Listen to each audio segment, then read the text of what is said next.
Hey guys, it's Jay. So I'm here to do my YouTube anniversary video.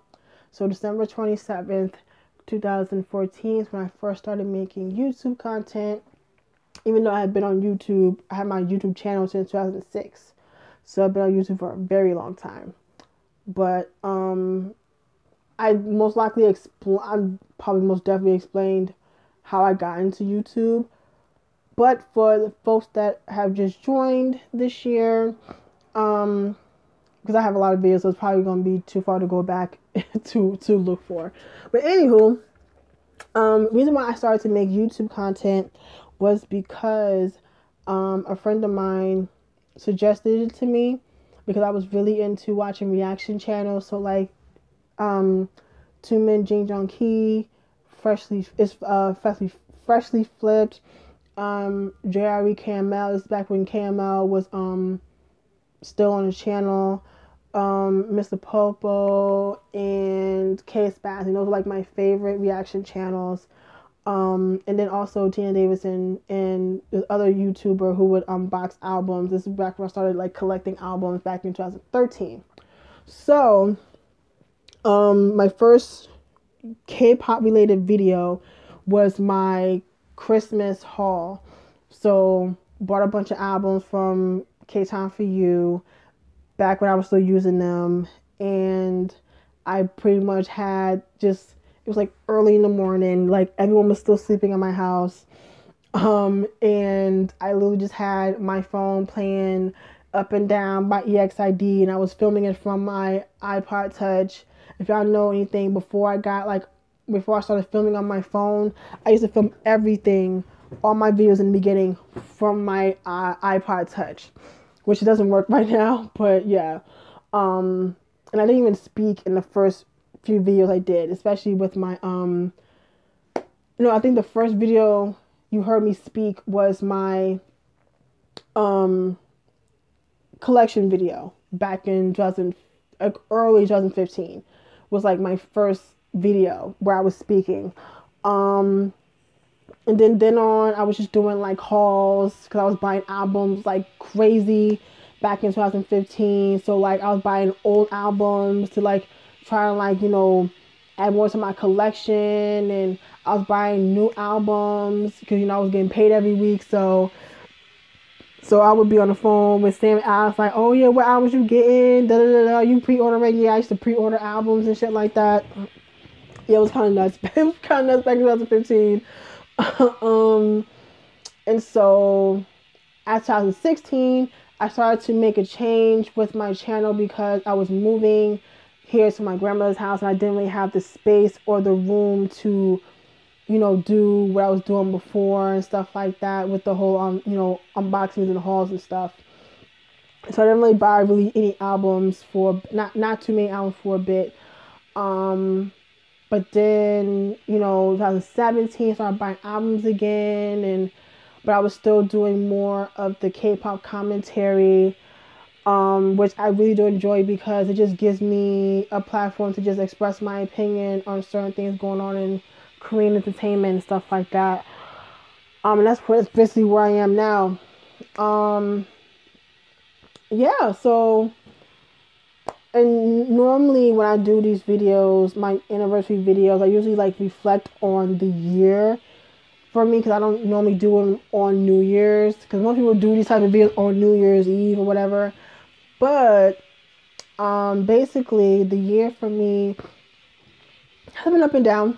The first half was kind of rough because I got laid off from my job. I didn't know I was laid off. So of course I was looking for work. But then, I turned 29, and then back in June, I went to Colorado for about like a month and some change. And I stayed with Shower 360, and that was probably the most fun I had in a very long time. Just because I didn't have to deal with the bullshit that was going on at home, and like all those worries, I just didn't have to worry about it because I was just, I had no responsibilities besides just making sure I had food and I washed my clothes. That was pretty much it when I was in Colorado. And we had a lot of great talks together. We had some heart to hearts, and she tried to help me find a job when I was out there. Um, just I already knew her, but I got to know her even more when I was, just staying with her, and that was great. Um, you know what I'm saying? She would come home from work and we'd just be like in the living room talking and stuff like that. Um, and then, on every weekend we would, she would take me out to somewhere in Colorado. So, she would take me downtown and she would show me around, just around Colorado and stuff like that, which was fun.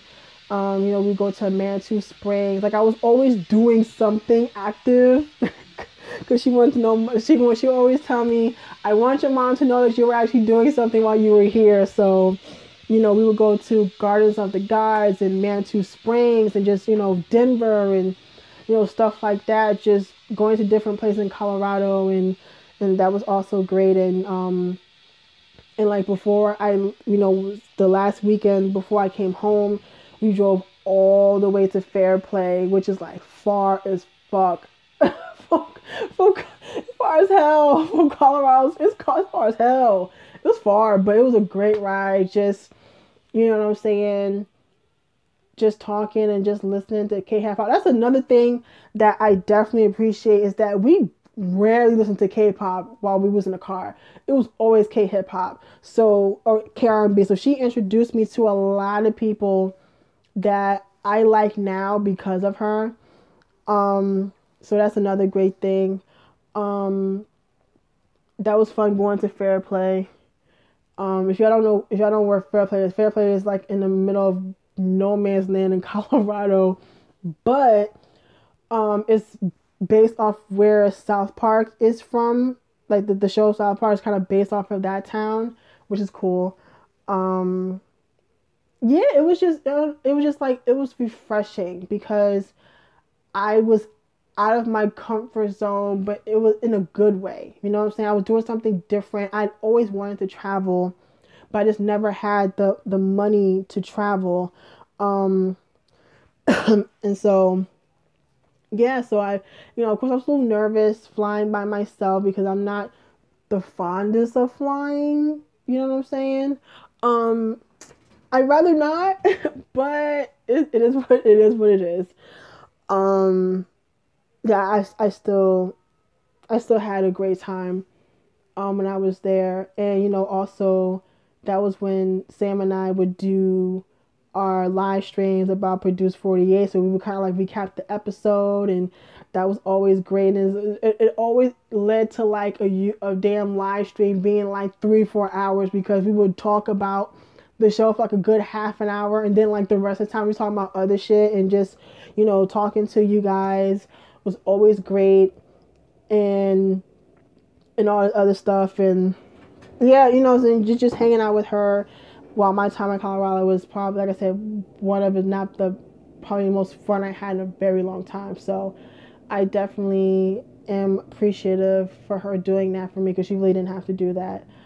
And yeah, and then right when I got home, like literally like 2 days after I got home, I got a new job.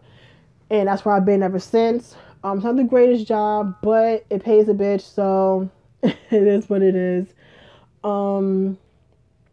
Yeah, like I said, I can't really complain too much. Like I said, it's not the best job, but I get paid, so that's the main thing. But then it kind of got a little iffy around Thanksgiving because my dog had died the day before Thanksgiving. I had my dog Blaze since I was 17 and I'm almost 30. So that was rough for me. And then after that, like around that time, I took like a break from work because I was just going through a lot of stress because from work, and then my mom wasn't really feeling all that well, but I didn't know what was wrong with her. And so then after that, My mom had to be put into the hospital because she had to get a blood transfusion, and so it's been kind of iffy the past month or so, being affected. My mom's been out of work, and like she's still not 100%. So of course I'm worried about that. But I mean, hopefully in the next few weeks we'll start, realizing like what's going on and stuff like that, and then we'll just go from there. Um, yeah. So I mean, that's pretty much 2018 for me. I mean, even though, like I said, it's been like ups and downs for me this year, but I feel like everything that I went through this year was like a lesson. You know what I mean? Um, and I think it made me more of a stronger person. Going through what I was going through this year, and I'll definitely take those lessons with me come 2019. I mean, I turned 30 in April, so that's something I just still can't believe I've been on this earth for 30 years. That's nuts because there's people who don't make it that long. So I'm definitely happy to still say I'm alive and I have a roof over my head and I have a job. So and I feel like I'm in a better position now than I was, say, last year. Um, I don't really have any expectations come 2019, so no resolution because I don't follow them shits. Basically, the only thing I want next year is just a better job. Basically, and a less stressful one. That's pretty much, that's pretty much it.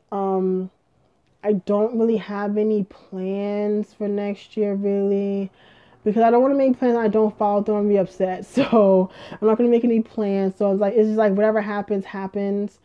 One thing I hope to actually go to KCON next year because I didn't go this year because I was in Colorado. So hopefully I can make it to KCON next year, and I hope it's a stretch, but I hope to make it to KCON LA this year. But that is a fucking stretch. Like, going to LA is not cheap.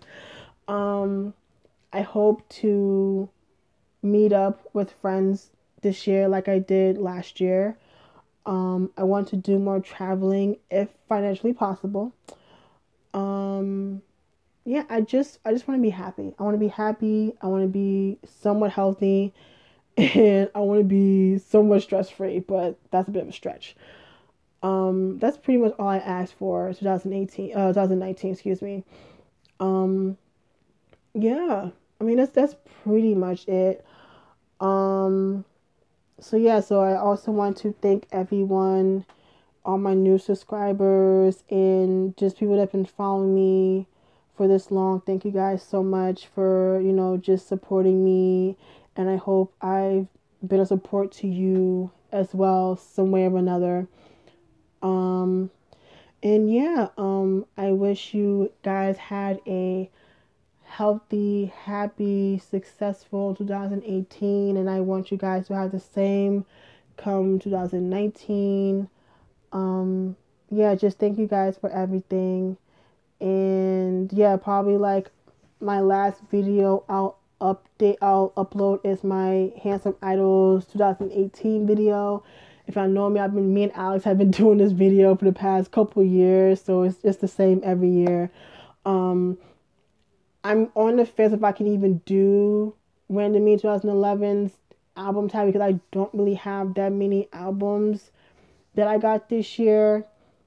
And there's albums I want to include, I just don't have. So maybe I'll hold off to do that until next year. So maybe financially, if I can afford it, I can get the albums that I wanted to buy, that I wanted to include in the tag, because there are a lot of albums that I did not get at the time when I was buying albums because they were sold out. But that's next year's problem. But yeah, thank you guys again for listening to this video. I love you guys, and yeah, I will see you guys in 2019. Bye, guys.